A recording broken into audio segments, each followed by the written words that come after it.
الحمد للہ رب العالمین والصلاة والسلام علی حبیبہ محمد وآلہ وصحبہ اجمعین۔ اعوذ باللہ من الشیطان الرجیم، بسم اللہ الرحمن الرحیم۔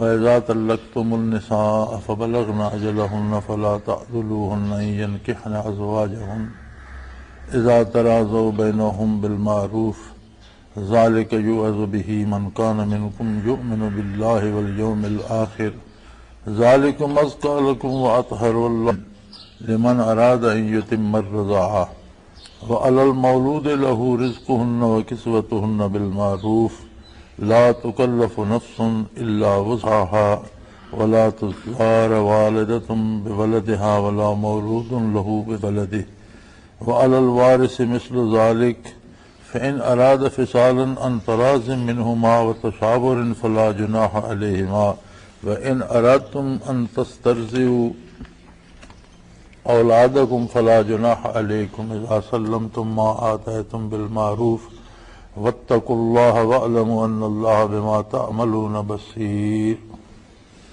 اللهم سبحانك لا علم لنا إلا ما علمتنا إنك أنت العليم الحكيم۔ مولا یا صلی وسلم دائما ابدا علی حبیبک من زانت بہ العصر۔ وہی معاشرتی مسائل جو چل رہے تھے وہی بیان ہو رہے ہیں۔ ایک بنیادی بات یاد رہے کہ دین اسلام زندگی کے ہر فعل کو خواہ وہ چھوٹا ہے یا بڑا آخرت کی نظر سے دیکھتا ہے۔ یہ بنیادی بات ہے۔ آج ہم اس بات سے بھی بڑی حد تک دور ہو چکے ہیں، خصوصاً بر صغیر میں جو ہمارا میل جول ہندوؤں سے رہا تو اکثریت ہندوؤں کی تھی، پھر کچھ حکمران مسلمانوں میں بھی ایسے گزرے جنہوں نے ہندوؤں کے ساتھ میل جول بڑھانے کے لیے اسلام میں اور کفر میں تمیز اٹھانے کی کوشش کی، جیسے جلال الدین اکبر جیسے لوگ کہ وہ سب خدائی کو یاد کرتے ہیں، سب ایک ہو جائیں تو اپنی سیاسی ضروریات کے لیے۔ تو ہندو اگرچہ کم و بیش 800-900 سال یا لگ بھگ 1000 سال مسلمانوں کی حکومت رہی، لیکن ہندو اپنے ہندو مت میں اتنا پکا رہا کہ کسی مسلمان کے کپڑے کے ساتھ اس کا کپڑا لگ جاتا تو وہ کپڑا جلا دیتے، کسی کا ہاتھ لگ جاتا تو وہ ہاتھ کو گائے کے گوبر یا پیشاب سے پاک کرتے۔ جو ان کے کھانے پینے کی جگہ تھی، اگر کسی مسلمان کا پاؤں پڑ جاتا تو ان کے نزدیک گائے کا پیشاب جو ہے وہ کسی کو ہندو میں مذہب میں داخل بھی کرے تو اسے وہ کہتے ہیں امرت پی لو، امرت پی لو، تو امرت گائے کا پیشاب ہوتا ہے۔ ان کی مراد یہ نام امرت رکھا ہوتا ہے لیکن ہوتا گائے کا پیشاب ہے۔ اور آج اس دور میں بھی زیادہ کٹر مذہبی ہندو یا جو مذہبی رہنما ہیں ان کے، تو وہ آج بھی ایک چھوٹی سی بوتل میں گائے کا پیشاب جیب میں لیے پھرتے ہوتے ہیں کہ کہیں کسی مسلمان سے ہاتھ میں لانا پڑے یا کپڑے لگ جائے تو انہیں پاک کرنے کے لیے وہ تھوڑا تھوڑا سپرے کر لیتے ہیں۔ تو ہندو اپنے ہندو مت میں تو اتنا پکا رہا کہ اس نے کوئی اسلامی رسم تو دور کی بات ہے، مسلمانوں کے ساتھ ٹچ ہونا یا ان کے ساتھ لگنا بھی مناسب نہ سمجھا۔ لیکن مسلمانوں کی بدقسمتی یہ کہ یہ حق سے ہٹتے گئے اور ہندوؤں کی رسومات اپناتے چلے گئے۔ ہماری اب آپ شادی بیاہ کی رسمیں دیکھیں، موت کی رسمیں دیکھیں اور عام میلے ٹھیلے دیکھیں تو ان میں آپ کو اکثریت ہندوازم کی غالب نظر آئے گی۔ ایک جو بہت بڑا نقصان ہوا، یہ تو وہ چیزیں ہیں جو مادی ہیں، اور اگر کوئی حکومت کوئی حکمران چاہے تو ایک حکم میں بند کر سکتا ہے، لیکن ایک جو بہت بڑا نقص ہوا وہ یہ ہوا کہ اسلام کے علاوہ جتنے مذاہب باطلہ ہیں ان کا فلسفہ یہ ہے کہ کون سی عبادت کی جائے تو اس میں دنیا کا کیا فائدہ ہوگا، کیونکہ آخرت کا تو تصور نہیں کسی کے پاس، آخرت کا تصور ہی نہیں مذاہب باطلہ کے پاس۔ اگر کوئی ٹوٹا پھوٹا تصور باقی ہے تو اہل کتاب کے پاس، یہود اور نصارہ کے پاس، ان دو کے علاوہ ان کے پاس بھی صحیح تصور نہیں ہے، اس لیے کہ انہوں نے اپنی کتابیں مسخ کر دی، عقیدے برباد کر دیے۔ لیکن ان کے علاوہ جتنے مذاہب ہیں ان میں آخرت کا تصور نہیں ہے، بلکہ جو کچھ وہ کرتے ہیں دنیاوی فائدے، یہ کام کریں گے تو یہ مرض ٹھیک ہو جائے گا، یہ عبادت کریں گے تو روزی زیادہ ملے گی، یہ پوجا کریں گے تو فلاں کام ہو جائے گا، اس طرح۔ ہماری بد نصیبی یہ ہے کہ یہ جو سوچ ہے یہ ہم نے ہندوؤں سے لے لی، اور یہ اتنی اندر تک چلی گئی ہے ہمارے کہ کئی خطوط مجھے بھی آتے ہیں، جی میں نماز بھی 5 گانا پڑھتا ہوں، میں صبح شام ذکر بھی کرتا ہوں، میں تلاوت بھی کرتا ہوں، تسبیحات بھی پڑھتا ہوں، لیکن پھر میں بیمار ہو گیا۔ بیمار ہونا یا صحت مند ایک الگ بات ہے، دنیا کا ایک نظام ہے، اللہ کریم نے ایک سسٹم بنا دیا ہے، بندہ بیمار بھی ہوتا ہے، صحت مند بھی ہوتا ہے، یہ ایک نظام ہے اللہ کا جو چل رہا ہے اور چلتا رہے گا جب تک دنیا قائم ہے۔ لیکن جو تمہیں توفیق عبادت ہے یہ تو تمہارے اللہ کے ساتھ تعلق استوار رکھنے کے لیے ہے، اللہ کے ساتھ اللہ کی رضا کے لیے ہے، اللہ کے ساتھ اللہ کی محبت کے لیے ہے، اللہ کے ساتھ اللہ کے حبیب کے اتباع کے لیے، اللہ کے دین کے اتباع کے، یہ تو ایک الگ نعمت ہے جس سے تمہاری ابدی زندگی سنور رہی ہے۔ اور پھر ایک اور بات یاد رکھیں، عبادات سے جہاں آخرت بنتی ہے تو جس بندے کی آخرت بہتر ہوتی ہے اس کی دنیاوی زندگی بھی بہتر ہو جاتی ہے، کیونکہ دنیا آخرت کا ایک پرتو ہے۔ اگر انسان میں سمجھ ہو، شعور ہو، تو جو برائی کرتا ہے، ظلم کرتا ہے، اس کے پاس کتنی بھی دولت ہو، کتنی اقتدار و اختیار بھی ہو، اسے سکون نصیب نہیں ہوتا، بے قرار رہتا ہے، تڑپتا رہتا ہے، خوف زدہ رہتا ہے۔ کیوں؟ اس لیے کہ اس کے ظلم کی وجہ سے اس کی آخرت جو ہے وہ برباد ہو رہی ہے، وہاں اس کے لیے طرح طرح کے عذاب بن رہے ہیں۔ تو آخرت حقیقی زندگی ہے، دنیاوی عارضی ہے، اس پہ اس کا عکس پڑتا ہے۔ اور آدمی کو اور کچھ نہ ہو تو اسے سکون نہیں آتا، اسے سمجھ بھی نہیں آتی میں کیوں ڈرتا ہوں، میں کس سے خوف زدہ ہوں۔ ہزاروں پہرے اپنے گرد لگاتا چلا جائے گا پھر بھی ڈرتا رہے گا، محلوں میں اسے نیند نہیں آئے گی۔ کیوں؟ کیونکہ آخرت برباد ہو رہی ہے، اور جس کی آخرت بن رہی ہے وہ روکھا سوکھا کھا کے خوش رہے گا، زمین پہ لیٹ جائے گا، سکون سے سو جائے گا، کیونکہ آخرت میں جو اس کے لیے اللہ کے نزدیک اجر بن رہا ہے اس کا پرتو یا اس کی شعائیں یا اس کی ریزز اس دنیا میں اسے محسوس ہوتی۔ تو آدمی کو سوچنا یہ چاہیے کہ اگر بیماری بھی آ گئی ہے تو آخرت سدھر رہی ہے تو اس بیماری میں اسے وہ جزا و فضا اور وہ پریشانی نہیں ہوگی جو اگر دوسرا کوئی اس طرح بیمار ہوتا تو وہ جزا فضا کرتا۔ ایک وقت میں رزق میں تنگی آ جاتی ہے، اللہ قادر ہے، دوسرے وقت میں اضافہ ہو جاتا ہے، تو دونوں طرح دیکھا تو یہ جاتا ہے کہ کم رزق میں کیا میری بارگاہ میں ہی رہتا ہے یا حصول رزق کے لیے دوسروں کے دروازے پہ چلا جاتا ہے۔ زیادہ رزق دے کر بھی دیکھا یہ جاتا ہے کہ میری اطاعت کرتا ہے یا رزق کے بل بوتے پہ بفر کر فرعون بن جاتا ہے اور منمانیاں کرنے لگتا ہے۔ تو عبادات کو معاملات دنیا سے جوڑنا درست نہیں ہے، بلکہ عبادت ایک اللہ کا الگ انعام ہے، اس کا احسان ہے کہ وہ توفیق عبادت دی۔ یہ بہت بڑا اس کا احسان ہے کہ اس نے ایمان عطا فرمایا۔ وَإِن تَعُدُّوا نِعْمَتَ اللَّهِ لَا تُحْصُوهَا، اگر تم گننا چاہو تو اللہ کی نعمتوں کو شمار نہیں کر سکتے۔ ان بے پناہ نعمتوں میں اس نے جس احسان کو گنوایا ہے وہ ہے لَقَدْ مَنَّ اللَّهُ عَلَى الْمُؤْمِنِينَ إِذْ بَعَثَ فِيهِمْ رَسُولًا۔ اللہ نے احسان تو مومنوں پہ کیا ہے اور ایسا بے مثال احسان کیا ہے کہ ان میں محمد الرسول اللہ کو مبعوث فرمایا۔ اب یہ احسان کیا کم ہے کہ بیمار صحیح، کمزور صحیح، غریب صحیح، لیکن دامان محمد الرسول اللہ سے تو وابستہ ہے، اس پہ ہمیں تو فخر ہونا چاہیے۔ یہ جائے کہ ہم یہ لے بیٹھیں جی دیکھو میں حضور کا کلمہ بھی پڑھتا ہوں اور میں بیمار ہو گیا ہوں۔ بھائی اگر کلمہ نہ پڑھتے ہوتے تو ہو سکتا ہے اس سے زیادہ بیمار ہو گئے ہوتے۔ ایک دوسرا پہلو بھی اس کا ہے کہ ایک شخص دوا بھی لیتا ہے پھر بھی اس کی بیماری باقی رہتی ہے، تو اسے سوچنا یہ چاہیے کہ اگر میں دوا نہ لیتا تو کیا حال ہوتا۔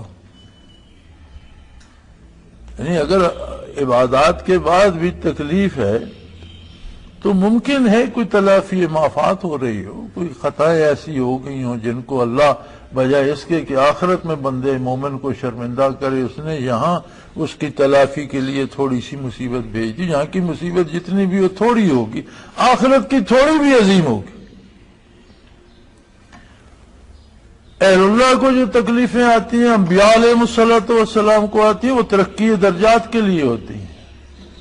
قرب الہی کی منازل بھی ایسی ہیں جن کے ساتھ مصیبتیں ضروری ہیں، مجاہدہ ضروری ہے، اور اسے علماء حق نے اضطراری یعنی جو مجبوراً کیا جاتا ہے اضطراری مجاہدہ کا۔ جیسے شہادت قرب الہی کی ایک منزل ہے کہ شہید ہونے والا موت سے بھی بالا تر ہو جاتا ہے، مر کے بھی زندہ رہتا ہے، لیکن اس کے ساتھ یہ مصیبت بھی لگی ہوئی کہ اس کے لیے قتل ہونا پڑتا۔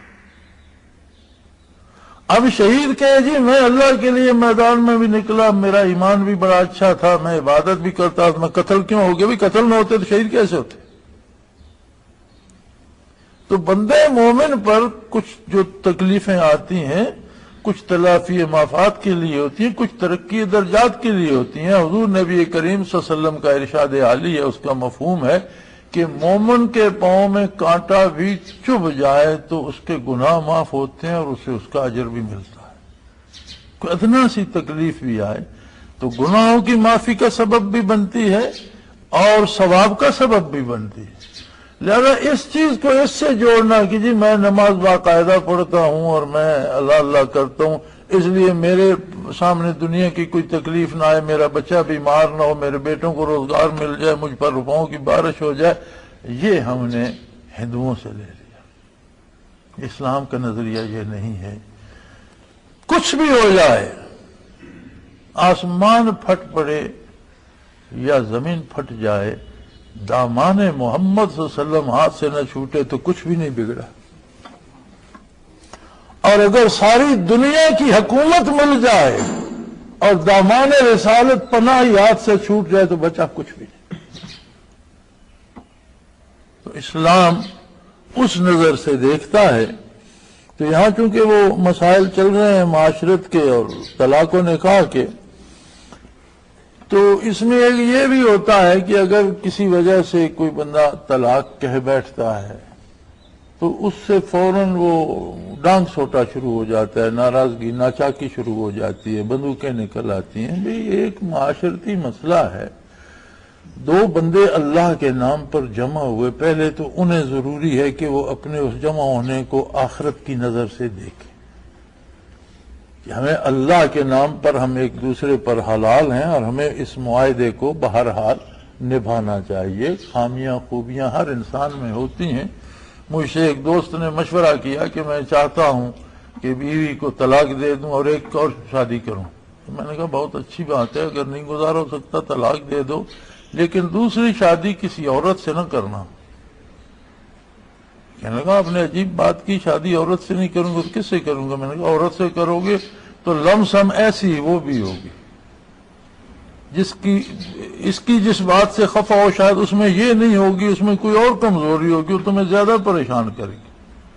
تو بجائے اس کے کہ ایک نیا تجربہ کرو، ایک نیا ساتھی بناؤ، اس میں پتہ نہیں کیا کمزوریاں ہوں، اس کی بجائے یار یہ جس کی سمجھ آ گئی ہے اسی کے ساتھ گزارا کر لو تو فائدے میں رہو گے۔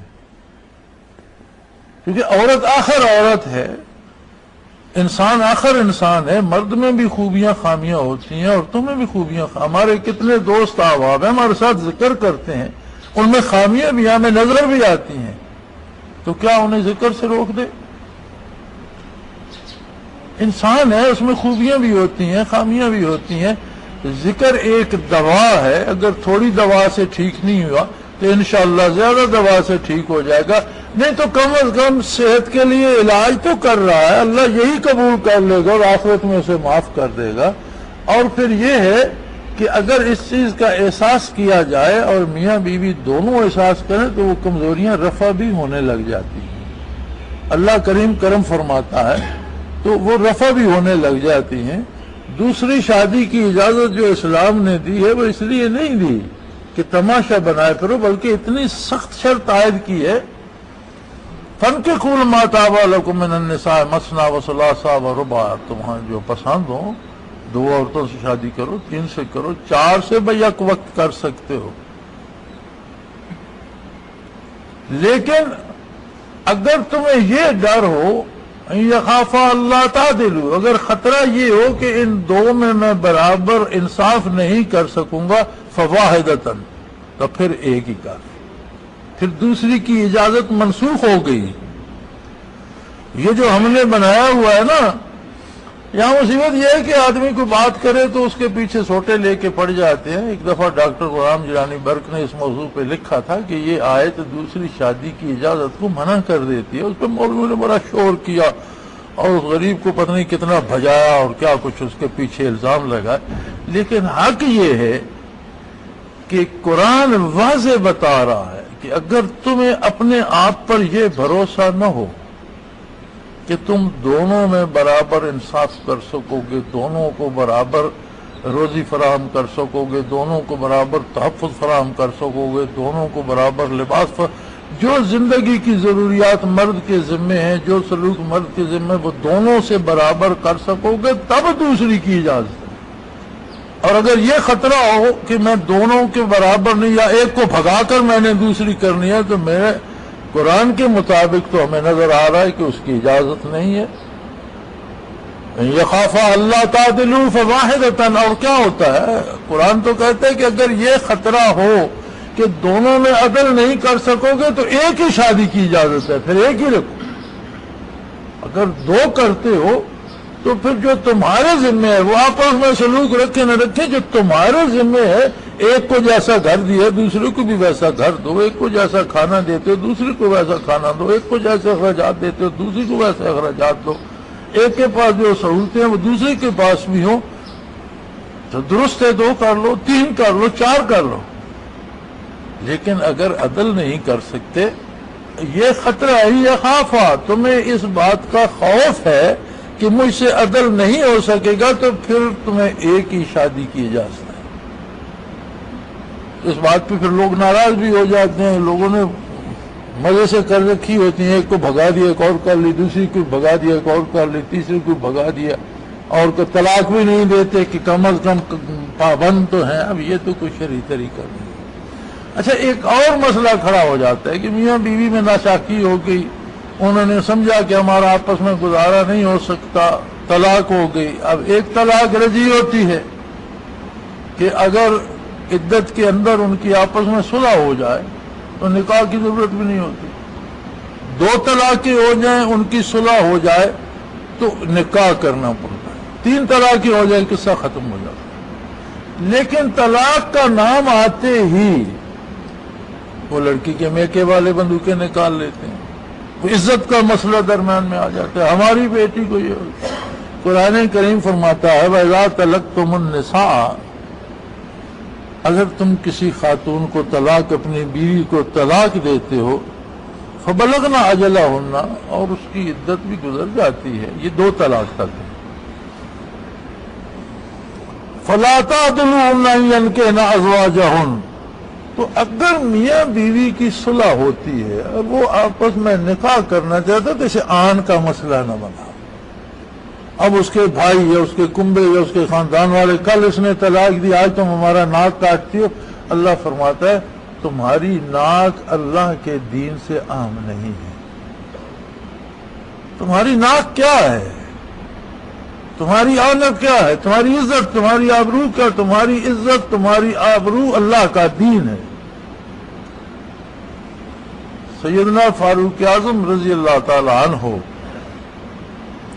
تشریف لے گئے، بیت المقدس کا محاصرہ ہوا تھا عہد فاروقی میں،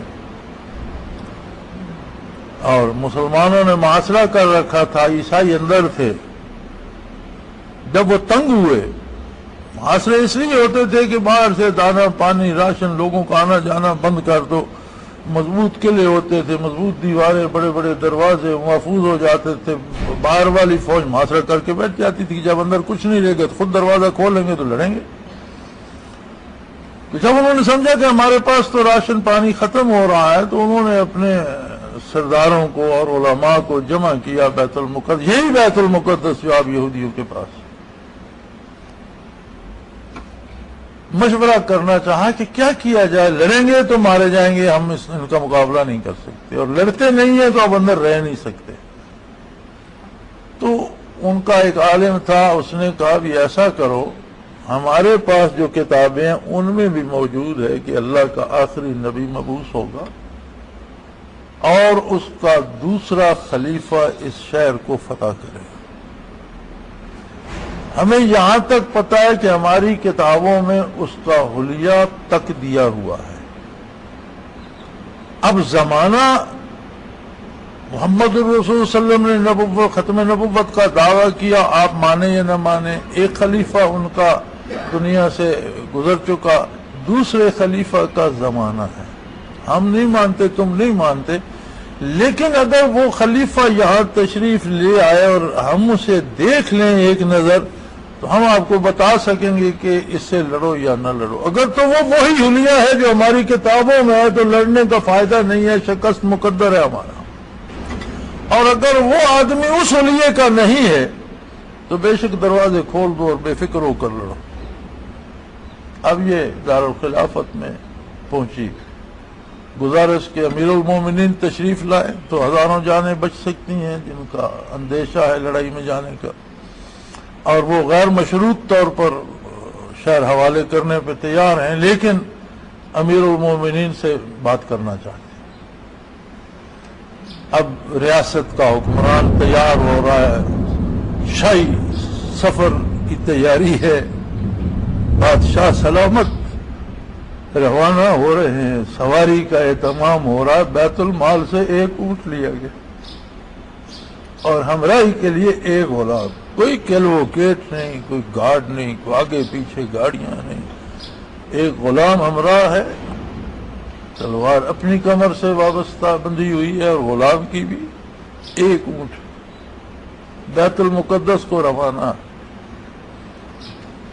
آپ کا لباس بھی پھٹا ہوتا تھا، آپ کی عادت تھی سیدنا فاروق رضی اللہ عنہ کی کہ کپڑا پھٹ گیا، کونے سے پھٹ گیا تو کچھ چمڑے کا ٹکڑا ملا تو وہ اوپر رکھ کر سلائی کر لی، سادہ زمانہ تھا۔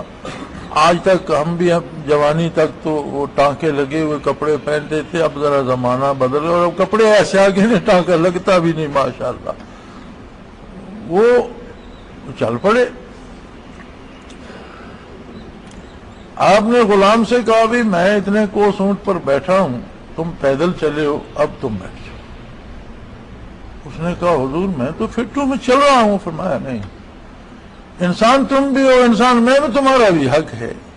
اس نے کہا پھر اگر آپ اصرار کرتے ہیں تو آپ آگے بیٹھ جائیں، مجھے پیچھے بٹھا لیں تو تھوڑی دیر میں بھی سواری کو۔ فرمایا یہ بھی جانور ہے، اس میں بھی جان ہے، ہماری طرح یہ بھی تھکتا ہے، تو یہ تو صحیح نہیں کہ ہم دونوں اس پہ بیٹھ جائیں اور یہ اکیلا تھکتا رہے۔ بھائی میں بیٹھا رہا، تم چلتے رہے، جتنی دیر میں نے سواری کتنی دیر اب تم کرو گے، میں اٹھ کے آگے چلوں گا، پھر میں چلوں گا، تم آگے چلنا، پھر تم تو اس طرح جائیں گے۔ اس طرح بیت المقدس پہنچے، اور قریب پہنچے تو بارش آ گئی۔ باری سواری کی غلام کی تھی، اوپر سے بارش آ گئی۔ ایک آپ کا لباس تھا وہ جس میں جا بجا ٹانکے اور کچھ چمڑے کے بھی لگے ہوئے تھے، جوتے کیچڑ سے بھر گئے، پھر جوتوں سے جو کیچڑ اڑتا وہ لباس عالی پہ بھی پڑتا، بھاری غلام کی تھی۔ امیر المومنین نے مہار تھامی ہوئی ہے، غلام اوپر ہے، بارش برساتے چلے آ رہے۔ اور آگے پوری عیسائی دنیا کے علماء اور وہ جمع ہیں۔ تو امیر لشکر نے بڑھ کر استقبال کیا، خوبصورت سا لباس بھی لے گیا، اچھا گھوڑا بھی لے گیا۔ اس نے کہا حضور اس طرح تو اگر آپ سامنے جائیں گے تو یہ تو اسلام کی سبکی ہے، اس میں تو آپ مہربانی فرمائیں یہ لباس تبدیل کریں، اس اچھے سے گھوڑے پہ بیٹھیں اور شان سے جائیں تو لشکر کے ہم لوگ ساتھ ملاتے ہیں۔ سیدنا فاروق اعظم رضی اللہ عنہ نے لباس تبدیل فرمایا، گھوڑے پر بیٹھے، اس طرح گھوڑے کو پھرایا اور اتر گئے۔ فرمایا میرے لباس لے آؤ، یہ اپنی پوشاک لے لو، اپنا گھوڑا لے جاؤ۔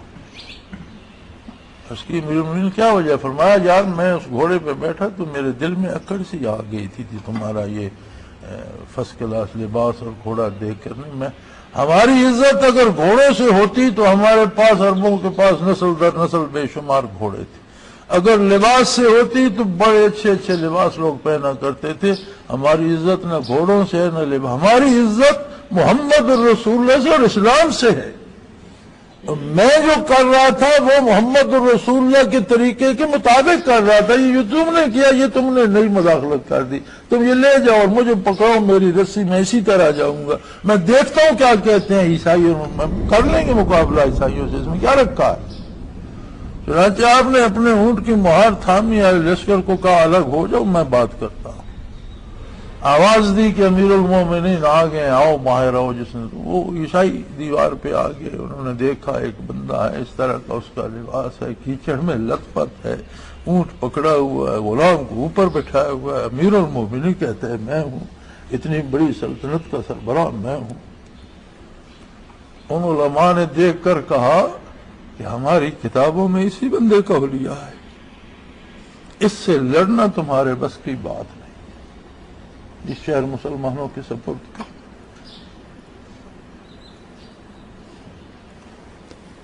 تو ہماری ناک اور ہماری عزت کیا ہے؟ ہماری عزت ہے اتباع محمد الرسول اللہ۔ اگر طلاق ہوگی تو وہ بھی تمہارا برخوردار تھا، میاں بیوی میں ناچاکی ہوئی، طلاق ہوگی، چلو اب اگر انہیں مہینہ دو مہینے بعد انہیں سمجھ آ گئی ہے، وہ بھی پشیمان ہے، بچی بھی پشیمان ہے، تو تم اپنی ناک درمیان میں مت گھسیڑو۔ اللہ کریم فرماتا ہے فَلَا تَعْضُلُوهُنَّ أَن يَنكِحْنَ أَزْوَاجَهُنَّ، اگر وہ آپس میں نکاح کرنا چاہتے ہیں تو انہیں روکو مت، کہ جو ایک رکھنا پڑا ہے اگر وہ شرعی طریقے سے درست ہو جاتا ہے تو اس میں ناک مت گھسیڑو۔ مسئلہ ناک کا نہیں ہے، مسئلہ اللہ کی رضا کا، حضور کے اتباع کا اور آخرت کا ہے۔ اذا تراضوا بینہم بالمعروف، ہاں شرعی طریقے سے جب وہ دونوں آپس میں رضامند ہوں۔ اگر شریعت اجازت نہ دے پھر تو وہ بات ہی الگ ہے، پھر تو کسی کے روکنے کا، پھر تو شرعی اجازت نہیں ہے۔ جہاں شریعت اجازت دیتی ہے وہاں اپنی آنا کو یا اپنی ناک کو مت گھسیڑو، بلکہ انہیں اس طرح سے درست کر دو۔ ذالک یوعظ بہ من کان منکم یؤمن باللہ والیوم الآخر، بات نہیں آ گئی نا؟ اللہ اس کی نصیحت تمہیں کر رہا ہے، لیکن نصیحت ان کے لیے ہے من کان یؤمن باللہ، من کان منکم یؤمن باللہ، تم میں سے جس کا اللہ پر یقین ہے، وبالیوم الآخر، اور جسے قیامت کا یقین ہے کہ مجھے اللہ کے روبرو پیش ہونا ہے، اس کے لیے تو اللہ کریم نصیحت فرما رہے ہیں۔ ذالکم ازکی لکم واطہر، اور یہی نہیں کہ اس میں صرف آخرت کا فائدہ ہے، یہ دنیا میں بھی تمہارے لیے بہترین اصلاح کا طریقہ ہے، پاکیزہ ہے اور صاف ستھرا ہے۔ واللہ یعلم وانتم لا تعلمون، اللہ کریم جانتے ہیں جو باتیں تم نہیں جانتے۔ اس لیے اللہ کے حکم کی اطاعت یا شریعت کے حکم کی اطاعت اس لیے کرنی ہے کہ اللہ اور اللہ کے رسول کا حکم ہے، خواہ تمہاری سمجھ میں آئے یا نہ آئے، اس لیے کہ اللہ کا علم وسیع تر ہے، اللہ کا نبی جانتا ہے جو اللہ نے اسے بتایا، تم نہیں جانتے، تم نے ایمان لا کر کلمہ طیبہ پڑھ کر اپنا اختیار ان کے قدموں میں ڈھیر کر دیا. اب محمد الرسول اللہ کی مرضی، وہ کیا حکم، جو حکم وہ دیتے ہیں اس میں تمہاری عزت ہے. اتباع شریعت میں عزت ہے، شریعت کے خلاف رسومات میں عزت نہیں. اور بڑی عجیب بات ہے، آپ دیکھ لیجئے کہ آج تک جتنی رسومات ہم کرتے ہیں لوگ اپنے دل میں خوش ہوتے رہتے ہیں، جن کو بلاتے ہیں وہ گالیاں دیتے جاتے ہوتے. کبھی کوئی بندہ میں نے بدعات پر یا رسومات پر راضی جاتے نہیں دیکھا، وہ شادی ہو یا کوئی اور رسم ہو تو جاتے ہوئے گالیاں ہی دیتے جاتے ہوتے ہیں کہ ہمیں خراب کیا، کھانا ٹھنڈا دیا، اس نے کہا بہت گرم دیا، اس نے کہا مرچیں کم تھی، اس نے کہا نمک زیادہ تھا. کچھ نہ کچھ سب کو اعتراض ہوتا ہے، مجھے بعد میں دیا، فلاں کو پہلے دے دیا. وہ اخراجات بھی کرتے ہیں، اپنے دل میں سمجھتے ہیں ہم بہت بڑے بن جائیں گے، اور وہ جو آتے ہیں وہ گالیاں دیتے ہوئے بکتے ہوئے جا رہے ہو. تو اسلام کے نزدیک ساری عزت بندے مومن کے لیے اللہ اللہ کے رسول کی اطاعت ہے، اور ہر کام کو بنیادی طور پر آخرت کی نظر سے دیکھا جائے. یہ بات پہ قتل پہ چل پڑنا اور بندے مارنا تو کوئی کام ہی نہیں ہے. جس کام نے از خود ہو جانا ہے اس کے لیے تکلف کی کیا ضرورت ہے؟ بندہ کتنا جی لے گا؟ آپ کیوں مارنے کا تکلف کرتے ہیں؟ پھر جان لینے کا حق اس کو ہے جس نے جان دی ہے.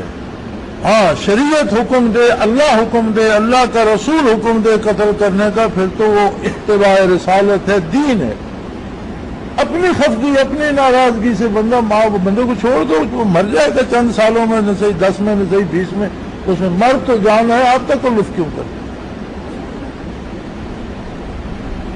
لیکن یہ ساری بات سمجھ میں تب آتی ہے من کان منکم یؤمن باللہ والیوم الآخر، اللہ پہ یقین کامل نصیب ہو اور آخرت پہ ایمان نصیب ہو تو یہ باتیں سمجھ آتی ہیں. وآخر دعوانا ان الحمدللہ رب العالمین.